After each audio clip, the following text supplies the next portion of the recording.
ಕರ್ನಾಟಕದ ಘನ ಸರ್ಕಾರ ಇವತ್ತು ಒಂದು 45 ನಿಗಮ ಮಂಡಳಿಗಳಿಗೆ ಮತ್ತು ಸಂಸ್ಥೆಗಳಿಗೆ, ಸರ್ಕಾರಿ ಸಂಸ್ಥೆಗಳಿಗೆ ಅಧ್ಯಕ್ಷರು, ಉಪಾಧ್ಯಕ್ಷರು, ಕಾರ್ಯಾಧ್ಯಕ್ಷರು ಮತ್ತು ಸದಸ್ಯರುಗಳನ್ನ ನೇಮಕ ಮಾಡಿ ಅಧಿಸೂಚನೆ ಹೊರಡಿಸಿದೆ. ಸಂತೋಷ, ಅಭಿನಂದನೆಗಳು. ಇದರಲ್ಲಿ ಸುಮಾರು ಒಂದು 7 ಜಾತಿ ಸಮುದಾಯಗಳ ಅಭಿವೃದ್ಧಿ ನಿಗಮಗಳಿಗೆ ಅಧ್ಯಕ್ಷನ ನೇಮಕ ಮಾಡಿದೆ.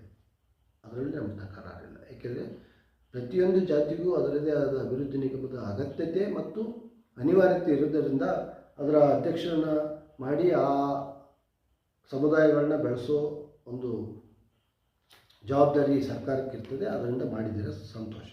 ಇನ್ನು ಮಿಕ್ಕಿದಂತೆ 45ರಲ್ಲಿ 7 ಹೋಯಿತು ಅಂತಂದರೆ ಇನ್ನು 38 ಅಭಿವೃದ್ಧಿ ನಿಗಮಗಳು, ಮಂಡಳಿಗಳು ಮತ್ತು ಸಂಸ್ಥೆಗಳು, ಕಲ್ಯಾಣ ಸಂಸ್ಥೆಗಳು.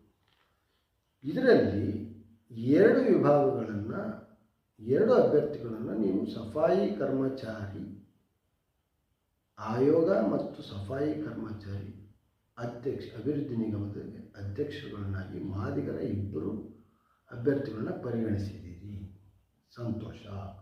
ಏಕೆಂದರೆ ಸಫಾಯಿ ಕರ್ಮಚಾರಿಯಲ್ಲಿ ಆಯೋಗದಲ್ಲಿ, ಸಫಾಯಿ ಕರ್ಮಚಾರಿ ಅಭಿವೃದ್ಧಿ ನಿಗಮದಲ್ಲಿ ಇಡೀ ಮಾನವ ಘನತೆಯನ್ನು ಒತ್ತೆ ಇಟ್ಟು ಮಾದಿಗ ಸಮುದಾಯ ಮತ್ತು ಮಾದಿಗ ಸಂಬಂಧಿತ ಸಮುದಾಯ ಮ್ಯಾನ್ಯುಯಲ್ ಸ್ಕ್ಯಾವೆಂಜಿಂಗ್ ಅನ್ನೋ ಒಂದು ಅನಿಷ್ಟ ಪದ್ಧತಿಯನ್ನು ನನ್ನ ತಲತಲಾಂತರದಿಂದ ಆಚರಿಸ್ಕೊಂಡು ಬಂದು, ಅದನ್ನು ನಡೆಸ್ಕೊಂಡು ಬಂದು, ವೃತ್ತಿಯಾಗಿ ನಡೆಸ್ಕೊಂಡು ಬಂದು ನಿಮ್ಮ ಸೇವೆ ಮಾಡಿದ್ದಕ್ಕೆ ಸಫಾಯಿ ಕರ್ಮಚಾರಿಯಲ್ಲಿ ಅದಕ್ಕೊಂದು ಜಾಗ ಕೊಟ್ಟಿದ್ದೀರ.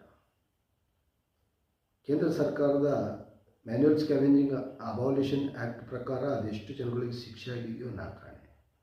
ಇವತ್ತು ಆ ಅನಿಷ್ಟ ಪದ್ಧತಿ ರಾಜ್ಯದಲ್ಲಿ, ರಾಷ್ಟ್ರದಲ್ಲಿ ಜೀವಂತವಾಗಿದೆ. ಅನೇಕ ನಿದರ್ಶನಗಳಿದ್ದಾವೆ. ಸರ್ಕಾರದ ಜಾಣಕುರುಡು ವ್ಯವಸ್ಥೆ ಇವತ್ತು ಅದನ್ನು ಬೆಳಕಿಗೆ ತರೋದಕ್ಕೆ ಇಷ್ಟ ಇಲ್ಲ. ಇರಲಿ, ಆ ನಿಟ್ಟಿನಲ್ಲಿ ನಮ್ಮ ಸಫಾಯಿ ಕರ್ಮಚಾರಿ ಆಯೋಗ ಮತ್ತು ಅಭಿವೃದ್ಧಿ ನಿಗಮಕ್ಕೆ ಆಯ್ಕೆಯಾಗಿರ್ತಕ್ಕಂಥ ಅಧ್ಯಕ್ಷರುಗಳು ನಿಷ್ಠೆಯಿಂದ ಕೆಲಸ ಮಾಡಿ ನ್ಯಾಯ ಒದಗಿಸ್ಕೊಡ್ರಿ. ಸಫಾಯಿ ಕರ್ಮಚಾರಿ ಆಯೋಗ ಮತ್ತು ಅಭಿವೃದ್ಧಿ ನಿಗಮ ಅಂದರೆ, ಸಫಾಯಿ ಕರ್ಮಚಾರಿ ಅಂದರೆ ಬರೀ ಮ್ಯಾನ್ಯುಯಲ್ ಸ್ಕ್ಯಾವೆಂಜಿಂಗ್ ಅಲ್ಲ. ನನ್ನ ಅರಿವಿನ ಪ್ರಕಾರ ಯಾವುದೇ ಸರ್ಕಾರಿ ವ್ಯವಸ್ಥೆ ಆಗಿರ್ಬೋದು, ಆಸ್ಪತ್ರೆ ಆಗಿರ್ಬೋದು, ಖಾಸಗಿ ಆಸ್ಪತ್ರೆಗಳಾಗಿರ್ಬೋದು, ಕೈಗಾರಿಕೆಗಳಾಗಿರ್ಬೋದು, ಯಾವುದೇ ಒಂದು ವಿಭಾಗದಲ್ಲಿ ಶುಚಿ ಕೆಲಸ ಮಾಡಿರ್ತಕ್ಕಂಥ ಎಲ್ಲರೂ ಸಫಾಯಿ ಕರ್ಮಚಾರಿ ಅಂಡರ್ ಬರ್ತಾರೆ. ಇದು ಯಾವುದಕ್ಕೆ ಒಂದು ಜಾತಿಗೆ ಮೀಸಲಿಲ್ಲ ಸಫಾಯಿ, ಎಕ್ಸೆಪ್ಟ್ ಮ್ಯಾನ್ಯುಯಲ್ ಸ್ಕ್ಯಾವೆಂಜಿಂಗ್. ಇಲ್ಲಿ ಅದರ ಪಾಲನ್ನು ಮ್ಯಾನ್ಯುಯಲ್ ಸ್ಕ್ಯಾವೆಂಜಿಂಗ್ಗೆ ನ್ಯಾಯಸಮ್ಮತವಾಗಿ ಕೆಲಸ ಮಾಡಲಿ, ಒಳ್ಳೆಯದಾಗಲಿ.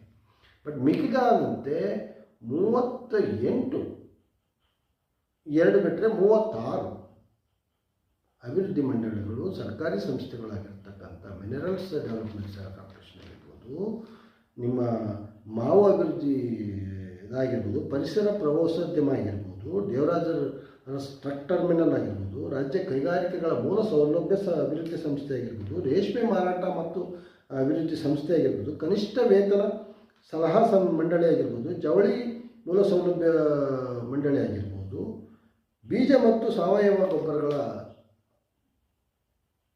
ಪ್ರಮಾಣನ ಸಂಸ್ಥೆ ಆಗಿರ್ಬೋದು, ಮೈಸೂರು ಪೇಂಟ್ಸ್ ಆಗಿರ್ಬೋದು, ಕಾಂಪೋಸ್ಟ್ ಅಭಿವೃದ್ಧಿ ಆಗಿರ್ಬೋದು, ಅರಣ್ಯ ಕೈಗಾರಿಕಾ ಅಭಿವೃದ್ಧಿ ನಿಗಮ ಆಗಿರ್ಬೋದು, ಸಾರಿಗೆ ಸಂಸ್ಥೆಗಳಾಗಿರ್ಬೋದು, ಕ್ರೀಡಾ ಪ್ರಾಧಿಕಾರ ಆಗಿರ್ಬೋದು, ಸ್ಟೇಟ್ ಮಿನರಲ್ ಆಗಿರ್ಬೋದು, KSSIDC ಆಗಿರ್ಬೋದು, ಮಾಜಿ ಸೈನಿಕರ ಕಲ್ಯಾಣ ಸಂಸ್ಥೆ ಆಗಿರ್ಬೋದು, ಬಯಲುಸೀಮೆ ಆಗಿರ್ಬೋದು, ಜೀವ ವೈದ್ಯ ನಿಗಮ ಆಗಿರ್ಬೋದು, ನಗರ ನೀರು ಸರಬರಾಜು ಮಂಡಳಿ ಆಗಿರ್ಬೋದು, ಸಫಾಯಿ ಕರ್ಮಚಾರಿ ಮಂಡಳಿ ಆಗಿರ್ಬೋದು. ಇದ್ರ ಎಲ್ಲವೂ ಮಾದಿಗರಿಗೆ ನೀವು ಯಾಕೆ ಪರಿಗಣನೆ ತಗೊಂಡಿಲ್ಲ? ಅಂದರೆ ಯಾವ ಮಾನದಂಡ ನೀವು ಅನುಸರಿಸ್ತಾ ಇದ್ದೀರಾ? ಅಂದರೆ ಸರ್ಕಾರಿ ಪ್ರಾಯೋಜಿತ ಜಾತಿ ವ್ಯವಸ್ಥೆಯನ್ನು ನೀವೇನಾದರೂ ಇನ್ನೂ ಪ್ರತಿಪಾದನೆ ಮಾಡಿಕೊಂಡು, ಯಥಾಸ್ಥಿತಿವಾದನ ಪ್ರತಿಪಾದನೆ ಮಾಡಿಕೊಂಡು ಸರ್ಕಾರಿ ಪ್ರಾಯೋಜಿತ ಜಾತೀಯತೆಯನ್ನು ನೀವು ಅನುಸರಿಸ್ತಾ ಇದ್ದರೆ ನನ್ನ ಖಂಡನೆ ಇದೆ. ದಯಮಾಡಿ ಮಾದಿಗ ಸಮುದಾಯ ಪ್ರಜ್ಞಾವಂತ ಸಮುದಾಯ, ಜನಸಂಖ್ಯೆ ಇರ್ತಕ್ಕಂಥ ಸಮುದಾಯ, ಡಿಸೈಡಿಂಗ್ ವೋಟರ್ಸ್ ಇರ್ತಕ್ಕಂಥ ಸಮುದಾಯ. ನಮಗೂ ಪೊಲಿಟಿಕಲ್ ಲಿಟ್ರಸಿ ಇದೆ, ಫೈನಾನ್ಷಿಯಲ್ ಲಿಟ್ರಸಿ ಇದೆ ಮತ್ತು ಕಲ್ಚರಲ್ ಲಿಟ್ರಸಿ ಬರ್ತಾ ಇದೆ. ಇವತ್ತು ನಮ್ಮಲ್ಲೂ IAS IPS ಮಾಡಿರ್ತಕ್ಕಂಥ ಅಭ್ಯರ್ಥಿಗಳಿದ್ದಾರೆ, ಅಧಿಕಾರಿಗಳಿದ್ದಾರೆ, ಡಾಕ್ಟರ್ಸ್ ಇದ್ದಾರೆ, ಎಂಜಿನಿಯರ್ಸ್ ಇದ್ದಾರೆ, ಸೈಂಟಿಸ್ಟ್ಗಳಿದ್ದಾರೆ, ಸಾಫ್ಟ್ವೇರ್ ಇಂಜಿನಿಯರ್ಗಳಿದ್ದಾರೆ, ಕೈಗಾರಿಕೋದ್ಯಮಿಗಳಿದ್ದಾರೆ.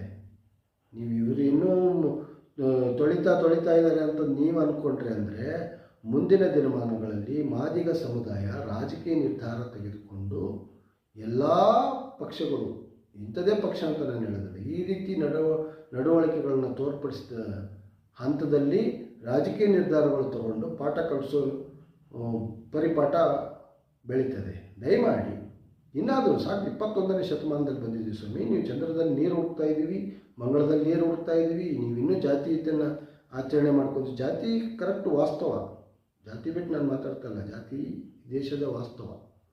ಅದರಲ್ಲಿ ನೀವು ಸಮಾಜದ ಮುಖ್ಯವಾಹಿನಿಗೆ ತರೋ ಕಾರ್ಯಕ್ರಮಗಳಲ್ಲಿ ಯಾವ್ಯಾವ ವಿಭಾಗದಲ್ಲಿ ಯಾರ್ಯಾರು ಕೆಲಸ ಮಾಡಬೇಕು ಅನ್ನೋ ಒಂದು ನೀವು ರಾಜಕೀಯ ತಂತ್ರಗಾರಿಕೆಯನ್ನು ನೀವು ಸಮಾಜವಾದದಲ್ಲಿ ತಂದರೆ ಅನಾಹುತಗಳು ಕಟ್ಟಿಟ್ಟ ಬುತ್ತಿ. ಯಾವುದೇ ಪಕ್ಷ ಆಗಿರ್ಬೋದು, ನೀವು ನಮ್ಮ ಸಮುದಾಯನ ನೀವು ಘನತೆ ಗೌರವದಿಂದ ನಮ್ಮ ಸಮುದಾಯದ ಜೊತೆಗೆ ಎಲ್ಲ ಸಮುದಾಯಕ್ಕೂ ನ್ಯಾಯ ಕೊಡ್ರಿ ಅಂತಲೇ ನಾವು ಹೇಳ್ತಾ ಇರೋದು ಮಾದಿಗರಾಗಿ.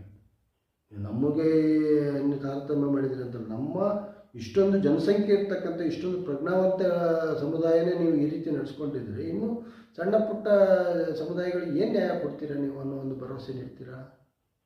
ದಯಮಾಡಿ ಮುಂದಿನ ದಿನಮಾನಗಳಲ್ಲಿ, ಪರ್ಟಿಕ್ಯುಲರ್ಲಿ ನಾನು ಒಬ್ಬ ಮಾದಿಗ ಸಮುದಾಯದ ಪ್ರತಿನಿಧಿಯಾಗಿ ನನ್ನ ಒಂದು ಬೇಡಿಕೆ ಏನಪ್ಪ ಅಂದರೆ, ದಯಮಾಡಿ ಮುಂದಿನ ದಿನಮಾನಗಳಲ್ಲಿ ಈ ಜಾತಿಯ ವ್ಯವಸ್ಥೆ, ಜಾತಿ ಅಸಮಾನತೆಯನ್ನು ಮತ್ತೆ ಪ್ರದರ್ಶನ ಮಾಡಿದರೆ ಸಮುದಾಯ